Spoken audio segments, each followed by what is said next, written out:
Assalamualaikum warahmatullahi wabarakatuh. Alhamdulillahirabbil alamin. Wassalatu wassalamu ala asrafil anbiya'i wal mursalin wa ala alihi wa sahbihi wa tabi'ina lahum bi ihsanin ila yaumiddin. Ya ayyuhalladzina amanu taqullaha haqqa tuqatih wa la tamutunna illa wa antum muslimun. Allahumma inna nas'aluka ilman nafi'a wa rizqan thayyiba wa amalan mutaqabbala thumma amma ba'd. Hadirin dan hadirat jamaah salat subuh yang kami hormati, alhamdulillah pada pagi yang berbahagia ini Allah Subhanahu wa taala masih memberikan taufik dan hidayah kepada kita sehingga kita bisa melaksanakan salat subuh berjamaah. Mudah-mudahan Allah Subhanahu wa taala menerima segala amal ibadah kita. Amin ya rabbal alamin. Bapak dan Ibu sekalian, kita masih berbicara tentang buku fikih masjid. Kita masuk ke bab berikutnya, yaitu hukum duduk dan tidur di masjid. Ini kita bagi menjadi 3 bagian. Bagian pertama adalah bagi yang berhadas kecil, yaitu dia tidak berhadas kecil. Hadas kecil itu diantaranya adalah keluar angin, ya, kemudian BAB atau BAK, buang air kecil, buang air besar, tapi belum berwudu, ya, bukan hadas besar. Karena toharah itu adalah raf'u al-hadas wa izalatun najas. Itu definisi toharah, Pak, ya. Ini sebagai tambahan ini dalam pelajaran fikih, ya. At-taharatu wa raf'ul hadas. Toharah itu dalam bahasa fikihnya adalah raf'u al-hadas. Raf' itu mengangkat hadas. Apa itu hadas? Hadas adalah suatu sifat yang menyelimuti manusia sehingga orang itu tidak boleh sholat dan tidak boleh melakukan hal-hal yang dilarang, ya, seperti membaca Al-Quran dan lain-lain. Itu hadas. Hadas itu nggak kelihatan. Hadas itu nggak kelihatan kan dia keadaan yang menyelimuti seseorang, jadi nggak kelihatan. Kayak orang keluar angin, kayak orang buang air kecil, buang air besar, itu hadas. Wa izalatu an-najas, wa izalatu an-najas, ya. Izalatu menghilangkan najis, itu toharoh, ya. Jadi mengangkat hadas dan menghilangkan najis. Najis itu bukan hadas. Najis itu seperti air kencing manusia, air kencing kucing dan seterusnya, itu najis, kotoran. Itu cukup dihilangkan. Kadang-kadang ada orang yang sudah suci, sudah berwudu, tetapi di tangannya ada najis. Maka wajib menghilangkan najis, tidak harus mengulangi wudunya. Di dalam hadis disebutkan bahwasanya Rasulullah SAW suatu ketika sholat menggunakan sandal, karena waktu itu masjid Rasulullah SAW itu lantainya tanah, menggunakan sandal. Pada rakaat kedua atau rakaat ketiga, malaikat Jibril mengatakan, wahai Muhammad, di salah satu sandalmu ada najis, bukan hadas, najis. Maka kemudian beliau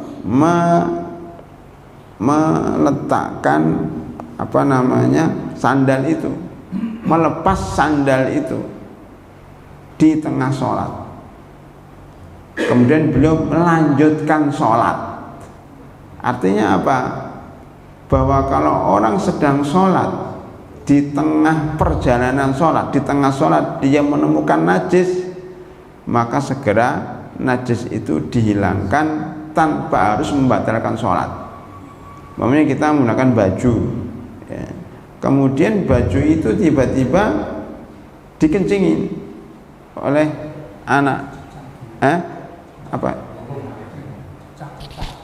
Oh, cicak. Tidak harus cicak. Cicak itu binatang kecil, kotorannya dianggap sedikit sehingga tidak membatalkan sholat. Seperti juga kotoran nyamuk. Ada orang khawarij yang suka membunuh orang karena dianggap kafir, yang takfiri, itu menanyakan kepada salah seorang sahabat, apa hukumnya kalau sholat kemudian ada nyamuk dipukul, nyamuknya kemudian mati, darahnya mengenai tangannya. Al-Khawarij itu orang-orang yang salah pikir, ya, merasa dirinya benar dan ibadahnya oke, teliti banget dalam ibadah sholat, puasa, tetapi dia menggampangkan darah orang, suka bunuh orang, menuduh orang kafir, menuduh orang maksiat kafir. Ketika mereka menumpahkan darah manusia, tapi kemudian di satu sisi dia menanyakan darah nyamuk, maka sahabat itu mengatakan, kamu bertanya tentang darah nyamuk tapi nggak pernah bertanya tentang darah manusia. Walaupun dalam fikih memang perlu dibahas, tapi tidak sepenting kalau kita membahas darah manusia. Yaitu apa?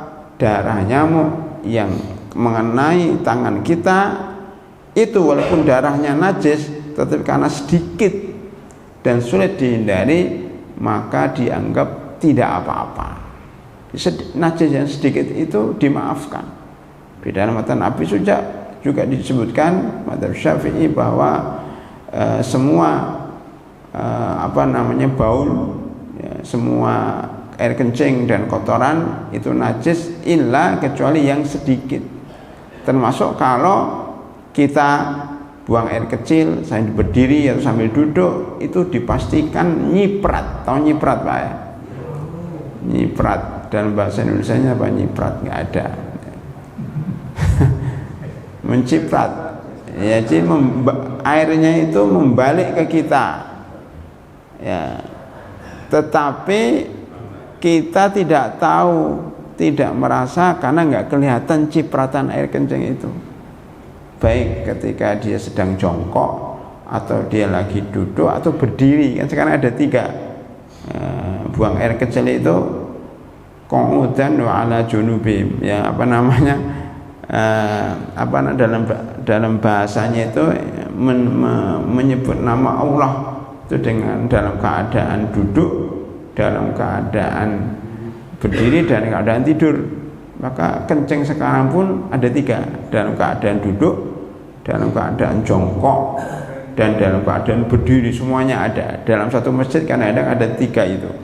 Minah yang WC atau toilet yang jongkok, atau yang duduk, atau yang berdiri, ada semuanya. Ya, berbaring nggak ada, kecuali di ketiga-tiganya itu pasti nyiprat. Cuma kita tidak tahu. Imam Nawawi dalam kitab Majmu' menyebutkan bahwa tarfun, ujung dari cipratan itu kemana aja kita nggak tahu. Mungkin ke badan kita, ke baju kita nggak tahu, maka dimaafkan yang seperti itu. Maka tadi cicak, kemudian darah nyamuk, lalat, itu dimaafkan. Kecuali kalau tadi air kencing, ada anak kita bawa sholat, tiba-tiba dia nggak pakai pampers, kencing, mengenai baju luar kita, padahal kita lagi sholat subuh 1 rakaat atau sholat maghrib 2 rakaat. Bagaimana caranya? Kita buka baju kita dan kita teruskan sholat. Telanjang itu kalau terbiasa menggunakan baju satu. Kalau terbiasa menggunakan baju dua dia nggak telanjang, Pak. Maka diharapkan di sini baju itu harus bisa rangkepan, baju dalam dan baju luar. Baju dalam itu kaos yang meresap keringat dan sebagainya. Baju luar ini, maka ketika najis bisa dibuka. Bagi yang bajunya satu dibuka telanjang tadi. Maka dianjurkan Bapak sekalian itu bajunya double. Termasuk yang sering disalahpahami oleh sebagian orang, ketika sholat baju cuma satu, pendek lagi pakai kaos. Biasanya itu anak-anak muda, udah badannya besar, kaosnya kecil. Pendek lagi, ketika sujud atau rukuk kelihatan belakangnya, belahannya, bahkan belahannya. Nah, itu nggak benar, Pak. Maka diharapkan untuk kesempurnaan sholat kita menggunakan dua baju. Ketika baju luar kena najis atau terbuka, kita masih ada baju di dalamnya. Kalau ibu-ibu nggak usah ditanya karena pasti ya bajunya rangkap 3 atau 4. Hadirin rahimakumullah. Ya, itu definisi toharoh. Tadi kita bicara masalah toharoh ya. Jadi toharoh itu berarti apa? Raf'u al-hadas wa izalatun najas. Jadi najis itu selama itu bisa kita hilangkan, maka tidak membatalkan sholat. Jika najisnya di tengah sholat, maka tinggal kita melanjutkan sholat. Atau bahkan kalau kita mengetahui najis setelah sholat, kemudian baru tahu ternyata celananya atau sarungnya ada najisnya, maka tidak perlu mengulangi sholat. Baik, rahimakumullah. Sekarang kita masuk ke pembahasan kita. Bagaimana kalau orang berhadas kecil? Ya, hadas itu hadas kecil. Hadas dibagi dua, hadas kecil dan hadas besar. Hadas kecil sebagaimana telah terangkan, hadas besar adalah dia dalam keadaan junub. Hadas besar itu diantaranya adalah haid yang perempuan, nifas, ya, itu hadas besar, dan ketika melahirkan. Adapun darah istighadah ibu-ibu itu tidak masuk hadas besar. Darah istighadah adalah darah yang keluar bukan nifas dan bukan haid. Adapun darah haid adalah adam al-kharij ala sabilis sihhati, ya, min ghairi wiladati. Jadi darah haid adalah darah yang keluar karena menunjukkan kesehatan. Dia itu sehat kalau ada darah haid keluar, dan bukan karena melahirkan. Itu darah haid. Darah haid adalah menyebabkan orang harus mandi besar. Jadi yang membuat orang itu mandi besar adalah darah haid dan darah nifas. Kalau istighadah tidak. Ya.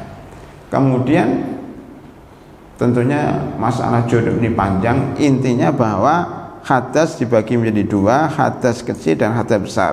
Kalau orang berhadas kecil boleh tinggal di masjid. Ini di antara bapak sekalian sekarang lagi ikut ngaji ini, kemudian keluar angin, ya batal, nggak masalah. Maksudnya nggak masalah itu tidak haram tetap ikut pengajian, tidak haram tetap duduk di masjid, boleh menurut mayoritas ulama. Dalilnya adalah ahlus suffah, ahlu suffah. Tulisannya begini, as-suffah shad fa, as-suffatu sofa shad fa, itu artinya suci. Makanya kemudian saya tulis di sini sufi. Kalau sebenarnya bahasa yang tepat itu sufi, ya gini, sufi. Shad pakai shad, yaitu orang yang suci atau yang mensucikan diri. Kemudian tasawuf, nah dari situ namanya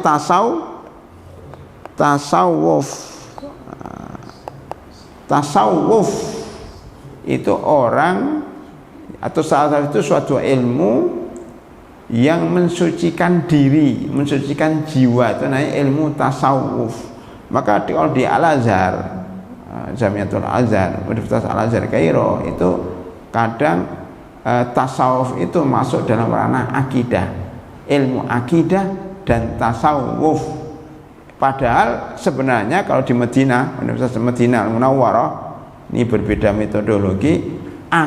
Tasawuf sendiri sudah masuk dalam ranah akidah, karena akidah itu keyakinan yang kemudian di dalamnya ada pembersihan jiwa.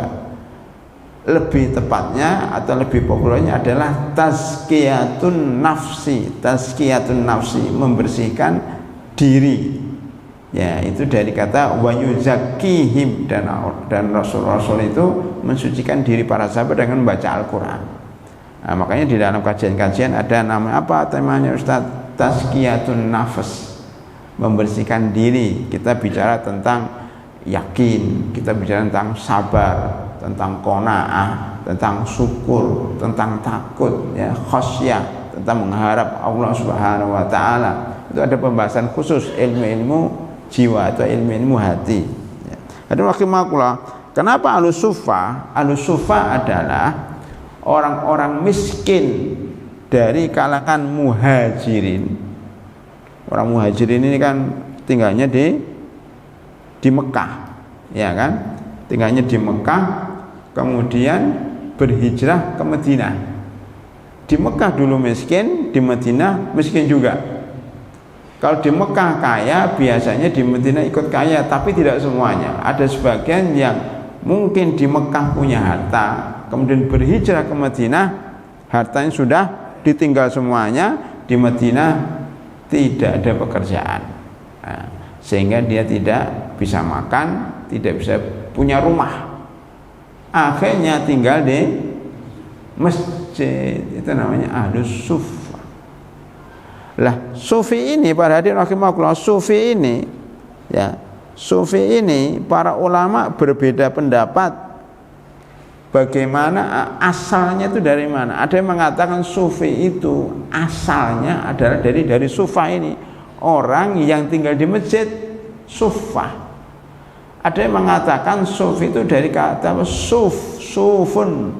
Sufi itu adalah, sufun itu adalah kulit kambing atau kulit sapi atau kulit unta yang, ya, atau banyak kulit kambing yang kemudian dibersihkan, dijadikan jaket.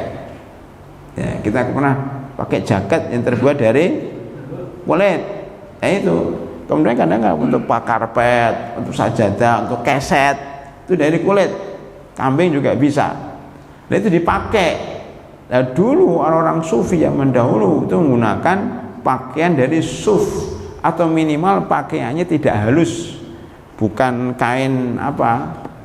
Kain sutra, bukan kain Jepang, katun Jepang, bukan apalah, tapi pakainya kasar karena dia miskin atau memang dia tidak mau bermewah-mewahan. Maka disebut dengan sufi karena menggunakan pakaian itu kata sebagian ulama. Ada yang mengatakan disebut sufi karena dari kata tasawuf tadi, ya. Karena dia mensucikan diri dari sofi. Sofi itu bersih, sofi, airnya sofi, itu karena airnya bersih.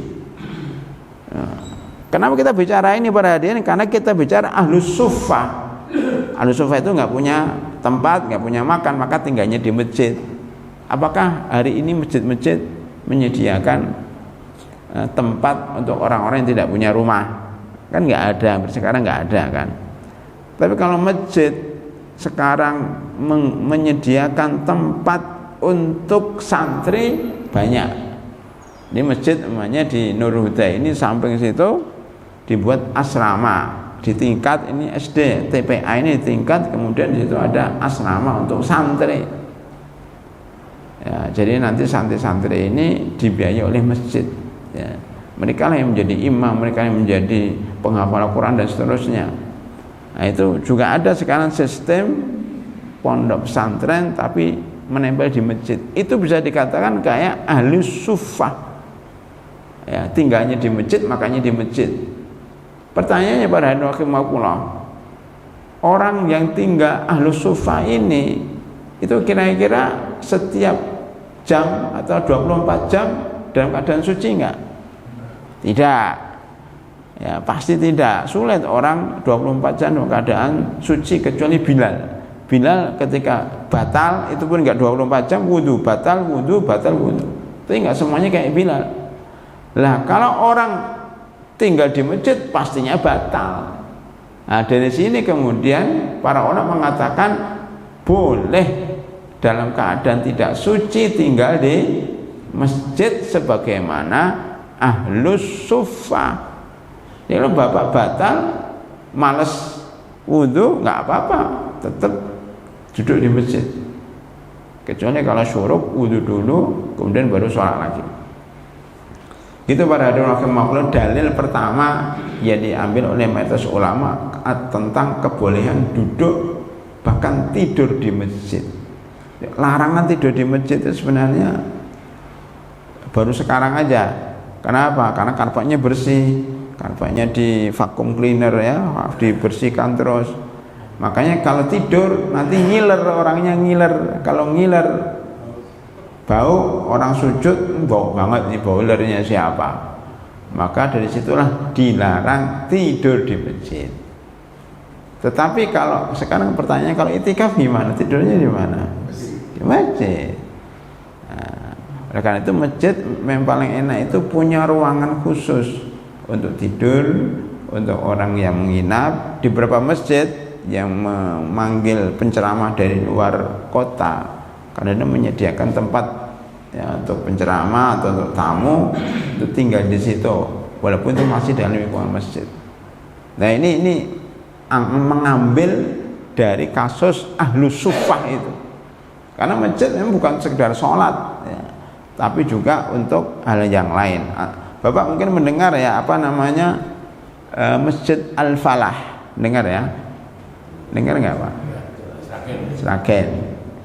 Itu menyediakan bahkan tempat tidur ya, datang tidur gratis, bahkan diberi makanan.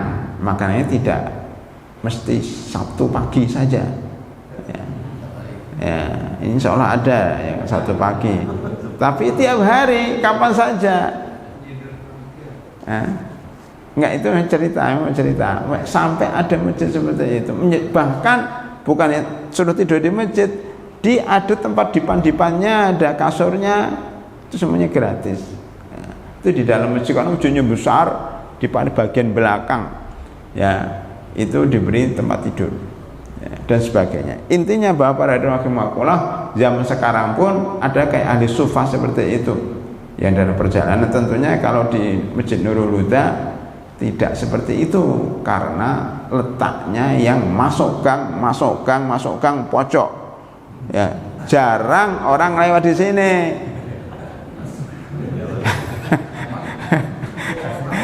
Kecuali kalau Masjid Al-Jihad ya, Keranggan tuh pinggir jalan masih oke. Masjid Syuhada, nah itu barangkali orang bisa. Masjid Keranggan, Masjid Nurul Huda mana ini, masuknya aja salah-salah. Makanya mungkin tidak perlu itu ya, kecuali orang-orang yang kenal dengan Masjid Nurul Huda ini, walaupun tempatnya bagus ya. Hadirin rahimakumullah, itu pertama ya, bahwa dalilnya adalah Ahlus Sufah. Yang kedua, ini pengembangan Pak. Yang kedua, Imam Ghazali ya, tentunya ini mazhab Syafi'i, mengatakan Imam Ghazali ini seorang imam yang masih kontroversial menurut sebagian orang ya. Dalam mazhab Syafi'i tentunya dimuliakan karena dia ahli fikih dan ahli usul fikih. Jadi usul fikihnya mazhab Syafi'i itu berasal dari Imam Ghazali. Imam Ghazali punya guru namanya Imam Al-Haramaini dan seterusnya. Nah, ini panjang ceritanya. Kemudian Imam Ghazali juga dianggap sebagian ulama sebagai tokoh spiritual, yang tokoh dalam tazkiyatun nafas, di dalam buku namanya Ihya Ulumuddin. Tetapi yang menarik, sebagian orang mengatakan itu nggak setuju dengan Imam Ghazali, karena banyak kesufinya, kemudian banyak menyebutkan dalam bukunya itu hadis-hadis yang dhaif, Ya, ini terjadi dua pendapat. Bahkan kalau di Madinah itu ada seorang dosen yang menurut saya berlebihan, ya, mengatakan Imam Ghazali punya buku namanya Ihya Ulumuddin, menghidupkan ajaran agama, menghidupkan ilmu-ilmu agama. Dia plesetkan Pak menjadi Imatatu Ulumuddin, membunuh, kata dia menghidupkan. Enggak, itu diganti menjadi membunuh ilmu-ilmu agama, saking enggak senangnya. Nah ini para hadirin rahimakumullah, biasa ada seorang ulama ya, itu pro dan kontra, termasuk Ibnu Taimiyah, Ibnu Qayyim. Bagi sebagian orang ya itu mengatakan itu berlebih-lebihan. Jadi begitulah ya. Tapi kita pertengahan, siapa aja ulama yang memang perkataannya baik ya benar, kita terima. Termasuk di sini Imam Ghazali mengatakan bahwa pengganti tahiyatul masjid ya itu adalah tasbih, tahmid, takbir, tahlil. Apa maksudnya? Begini maksudnya, bahwa jika ada orang tidak berwudu, belum berwudu atau batal, langsung masuk masjid karena pengajian, karena ada acara apa, atau karena ingin bersihkan, maka kalau dia nggak bisa tahiyatul masjid karena belum berwudu, maka hendaknya dia membaca apa? Subhanallah, alhamdulillah, Allahu akbar, la ilaha illallah. 4 Pak ya, inti dzikir itu 4. Ini itu hampir mayoritas ulama mengatakan seperti itu. Inti dzikir itu 4. Seperti kita habis sholat, subhanallah, alhamdulillah, Allahu akbar, la ilaha illallah. Kita sebut dengan tasbih, tahmid, takbir, tahlil. Bukan tahlilan tapi tahlil ya, yaitu mengucapkan kalimat la ilaha illallah. Imam Ghazali. Kemudian ada sebagian ulama mengatakan begini, kalau seandainya ya, seseorang enggak berwudu dibolehkan ya, untuk ya, bukan, ada satu lagi, mohon maaf, ada satu lagi di sini pengganti Al-Fatihah.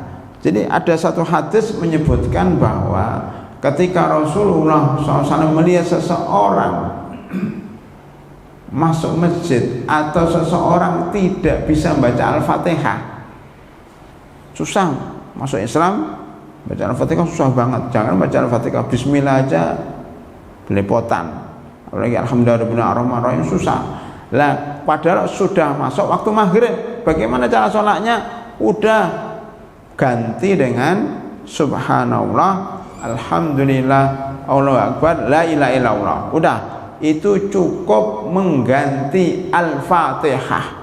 Dan itu madhabnya Abu Hanifah. Abu Hanifah itu mengatakan, Abu Hanifah itu bedanya dengan madhab Syafi'i. Abu Hanifah itu menggunakan keumuman ayat-ayat dan hadis. Contohnya gini, faqra'u ma tayassara minal Qur'an, dalam surah Muzammil, jika engkau sholat maka bacalah yang mudah bagi kamu. Jadi bacalah Al-Quran yang kamu hafal, yang mudah bagi kamu. Makanya Abu Hanifah tidak mewajibkan seseorang baca Al-Fatihah. Dari mana tuh kewajiban baca Al-Fatihah katanya? Kan kata Al-Quran pokoknya baca aja. Cuma kalau madhab Syafi'i, madhab Maliki, madhab Ahmad, madhab mengatakan bahwa sholat itu wajib membaca Al-Fatihah.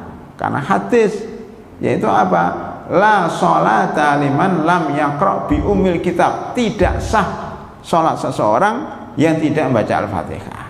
Apa bedanya dengan Abu Hanifah? Abu Hanifah mengambil Al-Quran, Imam Syafi'i mengambil hadis. Kira-kira kuat mana Pak?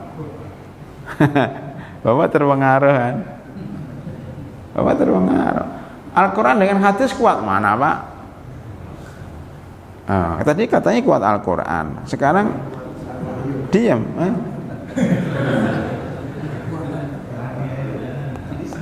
Saya tulis di sini lah biar mudah. Saya buat denah ya. Abu Hanifah. Ya, Abu Hanifah menggunakan Quran Pak. Ini kalau Ini Imam Syafi'i dan teman-temannya ya imam yang lain menggunakan hadis. Pertanyaannya, Quran dan hadis kuat mana? Tergantung gimana. Ini kadang-kadang orang kadang-kadang dijebak begitu ya. Kalau para ulama mengatakan tidak bertentangan antara Al-Quran dan hadis. Cuma kalau ada dalil yang kelihatan bertentangan, itu para ulama berbeda pendapat didahulukan yang mana. Abu Hanifah mengatakan Al-Quran itu didahulukan karena dia umum, maksudnya dalilnya umum. Faqra'u ma tayassara minal Quran, bacalah yang mudah bagi kamu dari Al-Quran. Baca apa saja. Qul huwallahu ahad, inna a'tainakal kautsar. Tidak mesti Al-Fatihah. Mana mesti Al-Fatihah? Kalau Asy-Syafi'i mengatakan ya ini khusus, maksudnya begini, itu kan umum, itu kan undang-undangnya kata-katanya masih umum, itu dikhususkan, dijelaskan di dalam hadis. Jadi keumuman Al-Quran itu dikhususkan dengan hadis. Contohnya begini, sholat.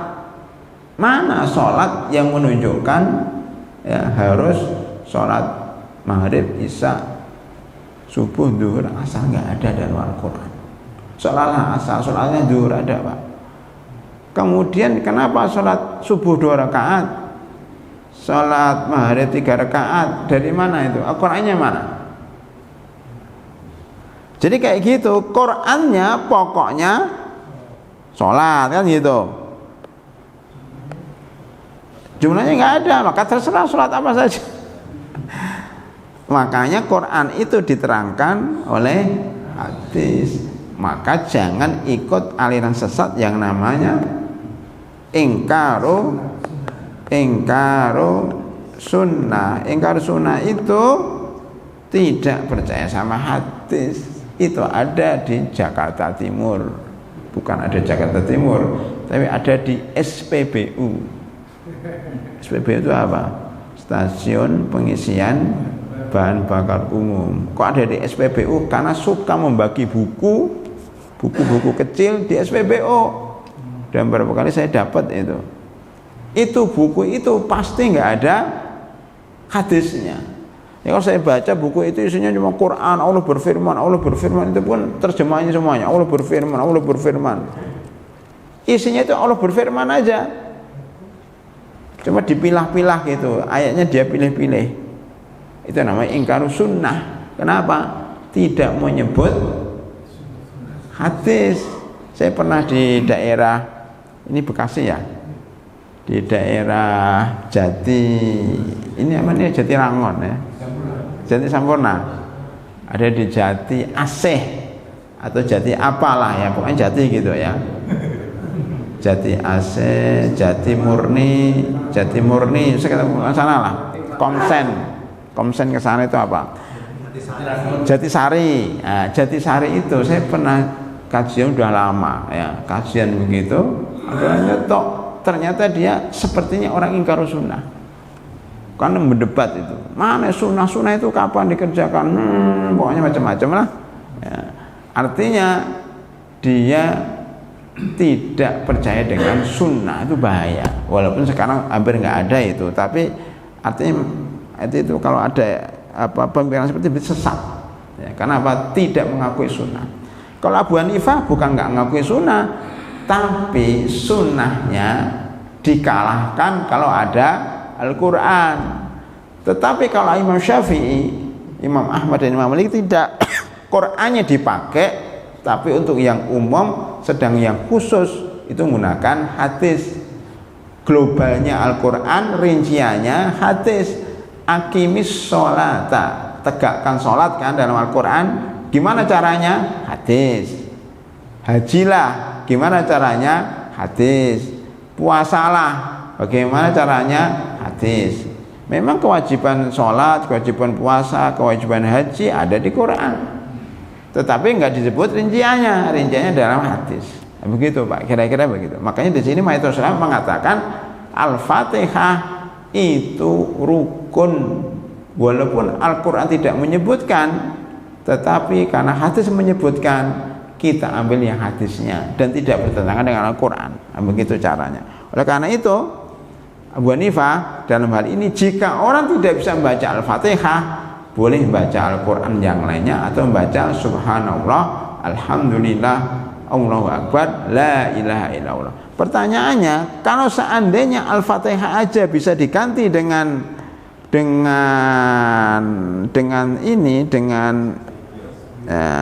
empat ini, maka tentu tahiyatul masjid yang hukumnya sunnah boleh diganti dengan membaca zikir. Jadi kalau bapak lagi malas tahiyatul masjid, silahkan duduk tapi sambil membaca Subhanallah, walhamdulillah, wallahu akbar, wala ilaha illallah. Itu Pak ya.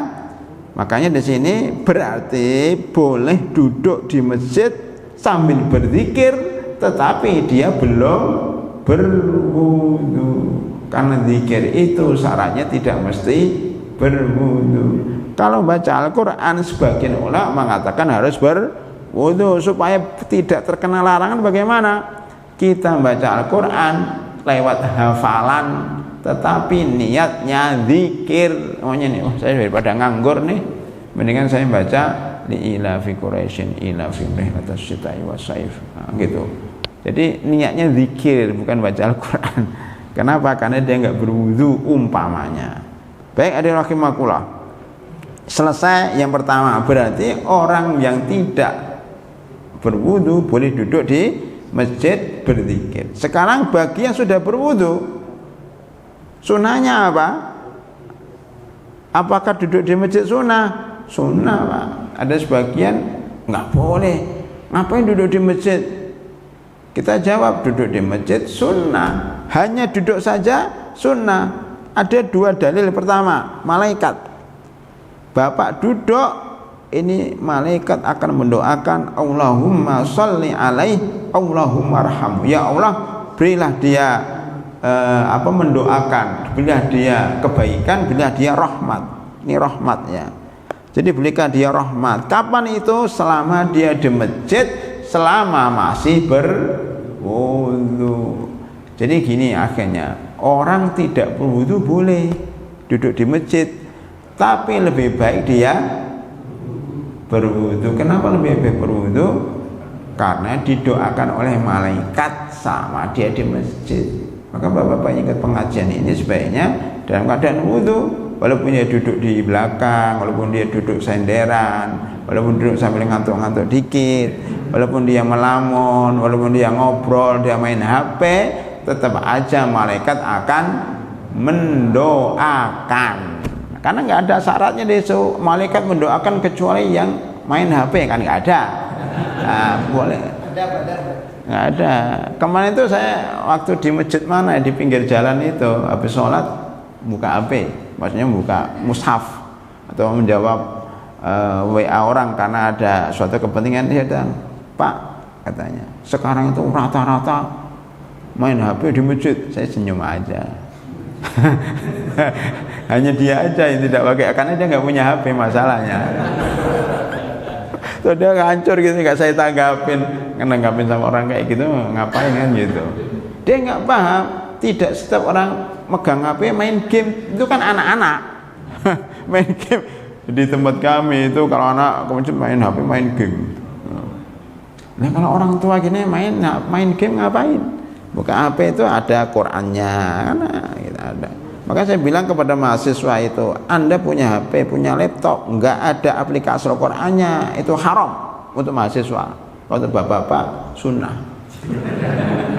Maka bapak yang punya HP, pastikan ada aplikasi Al-Quran. Ibu-ibu juga penting, karena ibu-ibu itu kadang-kadang datang bulan haid, nifas, istihadah. Karena sebagian orang melarang baca Al-Quran kan. Tapi kalau main HP boleh Pak. Jadi dalam keadaan haid, wah ini gimana Ustaz, saya membaca Al-Quran, nggak boleh. Nah terus beli HP. download aplikasi Al-Quran, terus baca Al-Quran. Kita Al-Quran bukan ini HP. HP yang di dalamnya ada Al-Quran. Maka HP ini kalau diginikan, dikantongi, ke toilet boleh nggak? Boleh, karena kalau nggak dibawa ke toilet HP-nya hilang. Bukan ilmu ngeles, memang kayak gitu, Pak. Loh, sekarang ini Quran atau HP, Pak? HP. Lah ya sudah, boleh nggak dibawa ke toilet? Nggak ada satupun yang melarang, ulama dilarang membawa HP ke toilet, nggak ada. Lo kan isinya Quran. Sekarang saya tanya, Bapak Al-Quran atau manusia? Boleh masuk toilet Bapak? Lo isinya kan Al-Quran. Baca kan hafal Al-Fatihah Pak ya? Sama, lo ada Al-Fatihahnya di dalam otak kita, kok boleh masuk toilet? Lo kan Fatihahnya ada di sini, kecuali dibunyikan Alhamdulillahirabbil alamin sambil jongkok, itu nggak boleh. HP juga gitu, HP dalam keadaan dimatikan boleh, tapi kok dihidupkan ada isi Al-Qur'annya nggak boleh. Oleh karena itu ringtone bunyi HP berdering itu tidak boleh menggunakan bacaan Al-Qur'an. Loh kan bagus Ustaz. Enggak, bukan masalah bagusnya. Takutnya kalau dibawa ke toilet ada yang nelpon, "Ini lagi di mana? Saya lagi di WC." Bacanya itu Al-Qur'an. Kok itu ada orang di WC baca Al-Qur'an? Bukan, itu orang nelpon. Oleh karena nada dering itu kalau kepingin nggak lagu-lagu, nggak dangdutan, nggak apa, pakai nasyid, nggak apa-apa, pakai apa gitu. Tapi kalau Al-Quran jangan, karena menghindari penggunanya di toilet. Itu Pak ya. Oleh karena itu sampai mana kita bahwa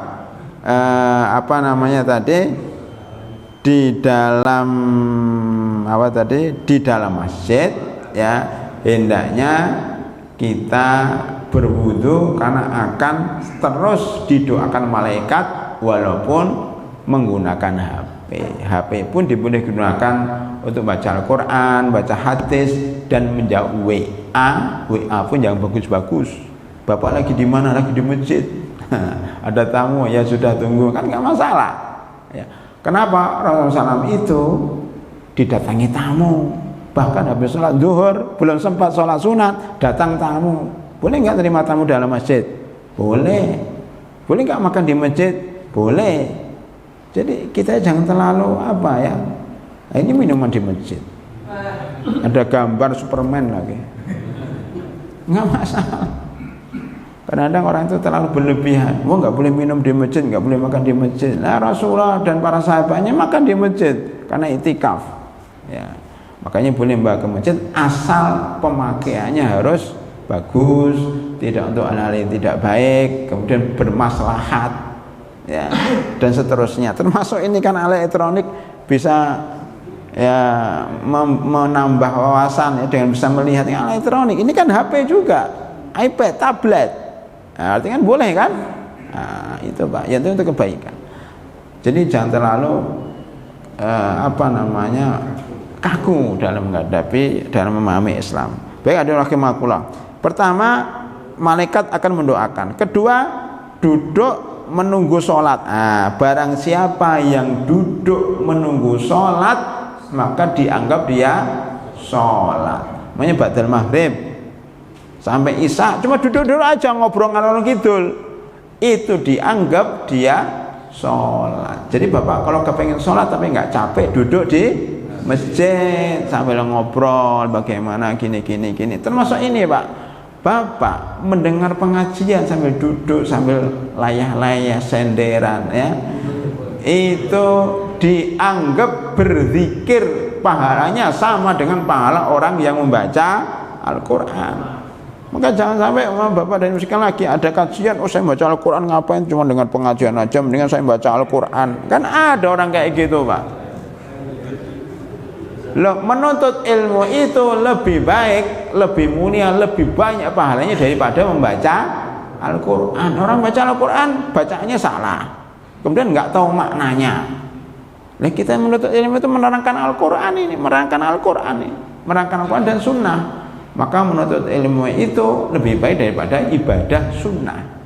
Dalilnya tadi Rasulullah SAW habis sholat zuhur tidak sholat sunat. Ngapain? Nemui tamu.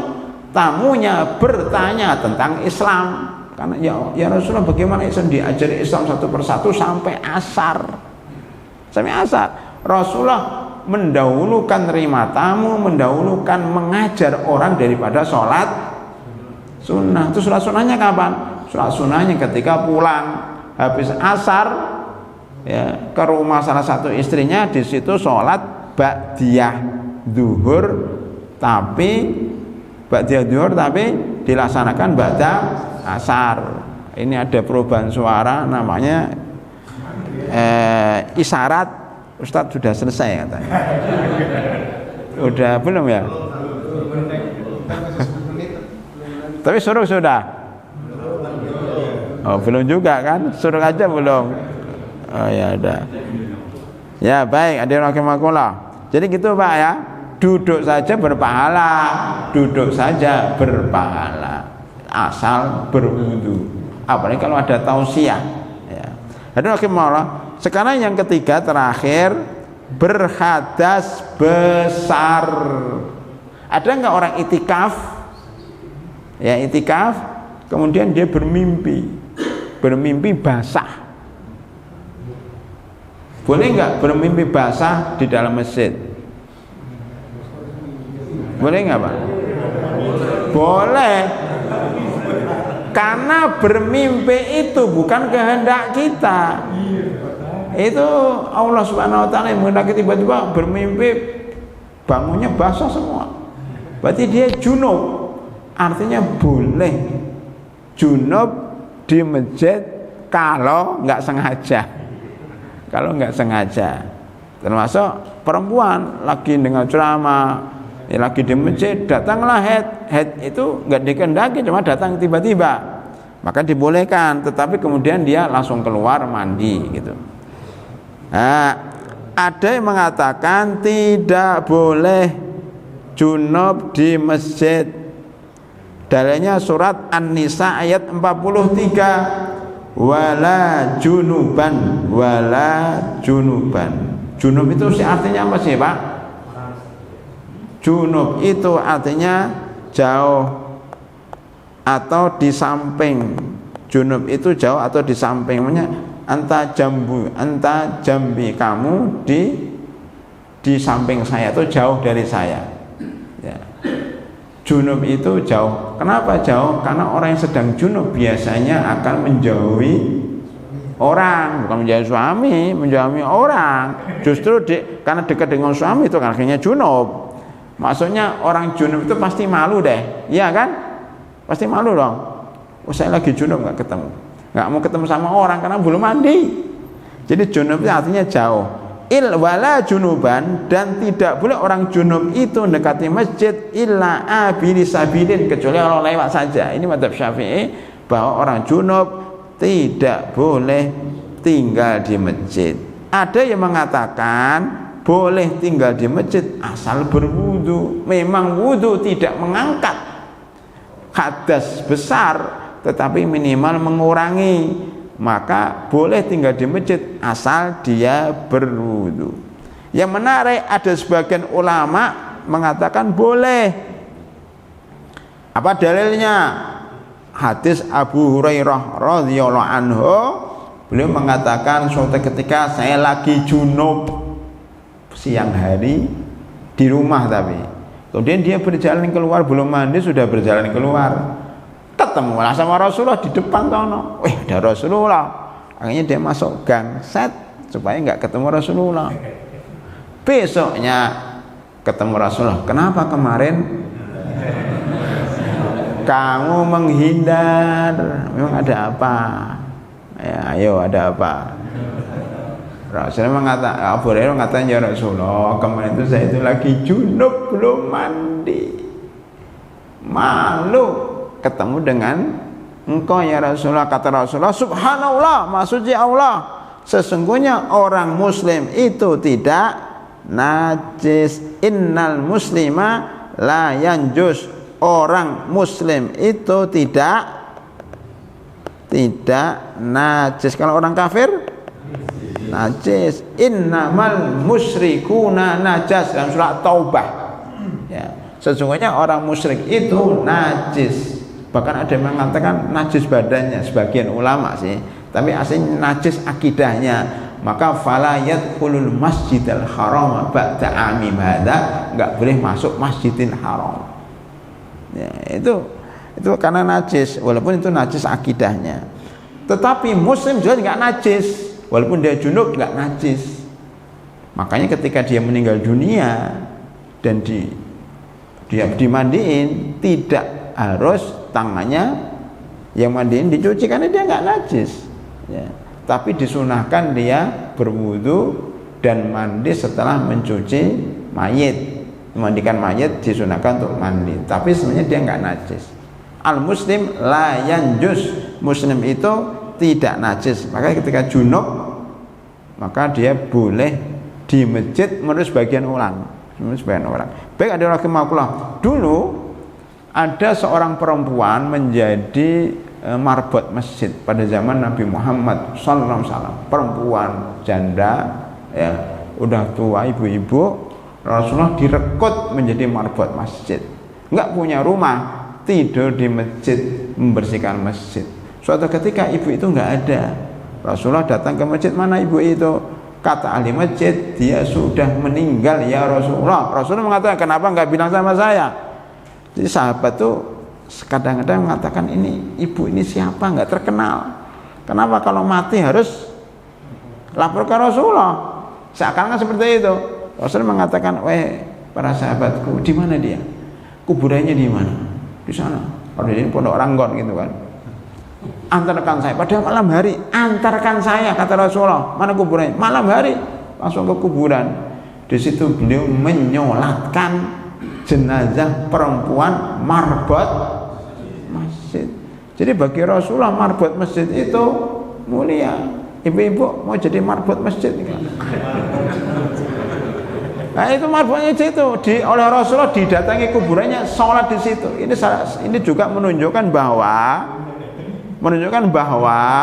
sholat gaib itu sebenarnya khusus untuk orang yang mati di tengah kampung kafir, maksudnya mati dan belum disolatkan.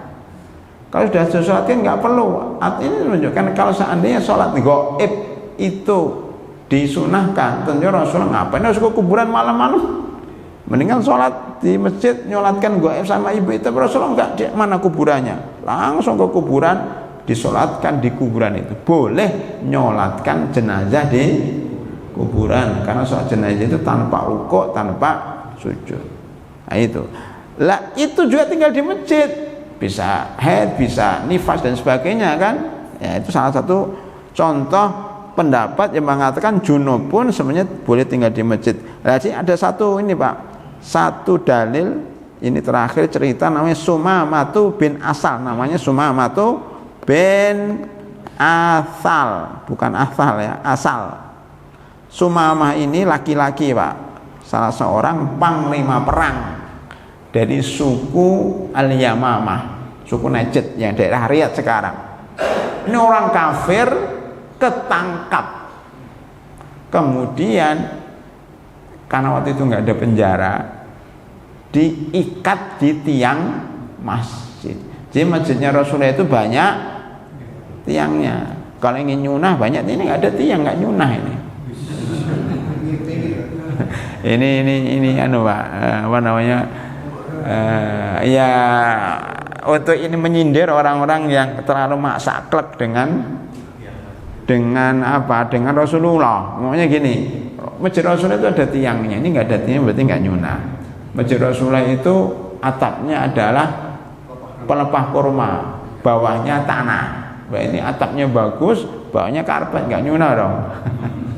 Ini saya mau cerita, itu kan pada zaman Rasulullah, ya, memang begitu sederhana. Bisa bangun masjid bisa, tapi waktu itu beliau menunjukkan kesederhanaan. Yang penting itu ibadahnya, bukan megah masjidnya. Nah, karena tiangnya itu dari pohon kurma, Maka banyak sekali tiang-tiang di situ, sampai mungkin di daerah mana ya, di daerah Jambi kalau nggak salah ya, ada namanya masjid 1000 tiang atau 99 tiang. Asmaul Husna itu 1000 tiang, saya nggak tahu, banyak tiangnya. Termasuk masjid Madinah sekarang banyak tiangnya juga. Masjid Haram sedikit tiangnya. Intinya bahwa beliau ini orang kafir masuk masjid diikat di tiang itu, diikat di tiang masjid 3 hari. Nah, 3 hari dia sudah kafir, udah najis ya kan, kemudian junub nggak mandi. Orang kafir kalau junub mandi nggak, ditaruh di masjid, berarti kan boleh. Kata orang ini, kata ulama ini boleh. Kalau orang kafir aja boleh, apalagi orang muslim. Nah ceritanya begini, saya tambahan sebagai tambahan Pak. Ini diikat di masjid setiap hari, karena Rasulullah ke masjid ditanya, wahai Sumamah, gimana? Bagaimana kabar kamu? Kata dia, wahai Muhammad, tebusan saya akan nebus saya. Berikan saya kebebasan untuk nebus diri saya, karena dia tokoh jenderal gitu. Nanti kaumnya ngirim uang kepada Rasulullah supaya ditebus. Kata Rasulullah, enggak, nanti aja katanya. Terus begitu tiap hari sampai 3 hari, beliau minta supaya dibebaskan, dibayar uang tebusan. Kata Rasulullah, tidak usah, kamu saya bebaskan gratis. Dibebaskan gratis. Dia bingung, loh kok dibebaskan gratis? Ya sudah, bebas aja, dibiarkan aja. Dia bingung. Karena kebingungannya itu akhirnya dia malah datang, ya Rasulullah, saya masuk Islam. Jadi orang itu kalau dibaikin malah masuk Islam. Karena kira-kira masuk Islam, kira-kira apa para hadirin? Karena 3 hari itu melihat jamaah sedang sholat. Kalau hari Sabtu ternyata ada kuliah subuh. Habis kuliah subuh ada makan bersama. Oh ini Islam itu indah. Wah enak banget jadi orang Islam itu. Jamaahnya guyub, grapya, masya Allah, ta'awan, saling menghormati, saling membantu satu yang lainnya. Dia ternyata, oh agama Islam itu ternyata agama yang teratur, tertib, ya kan? Subhanallah. Akhirnya dia masuk Islam karena melihat jamaah di masjid. Makanya kalau ada orang kafir, suruh datang ke Masjid Nurul Huda. Diikat di mana nggak tahu. Nanti 3 hari, insya Allah dia akan masuk Islam. Nah, itu ada di Rasulullah.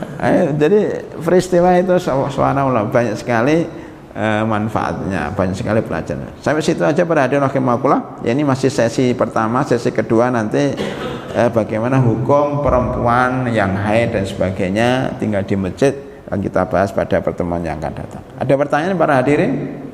Silakan Pak. Boleh dua ya Pak? Ya. Pertama, pemahaman mihrab di rumah. Mihrab Mihrab ini kisahnya Maryam ya. Itu bagaimana soal mihrab? Nah, apakah aturan di mihrab itu berlaku di wilayah ini? Sementara wilayah sebelah sana itu kan bukan mihrab begitu kira-kira, karena nah kemudian persoalannya adalah soal makan minum tadi. Kalau mihrab itu tidak boleh digunakan untuk yang lain selain ibadah, apakah ini pemahaman? Dan yang kedua mungkin cerita Ustaz tentang kafir tadi yang najis. Ini persis seperti tadi Ustaz bilang yang diikat tadi, yang kejadian di Eropa. Kalau kita melihat kan di Amerika itu mereka berdakwahnya, mereka datang bahkan ikut sholat di belakang tanpa sebelum Islam, mereka duduk melihatin orang muslim sholat di Amerika itu. Kita masuk masjid ya, masuk sampai ke mihrab pulang melihat sholat duduk di belakang. Pemahaman penjelasan.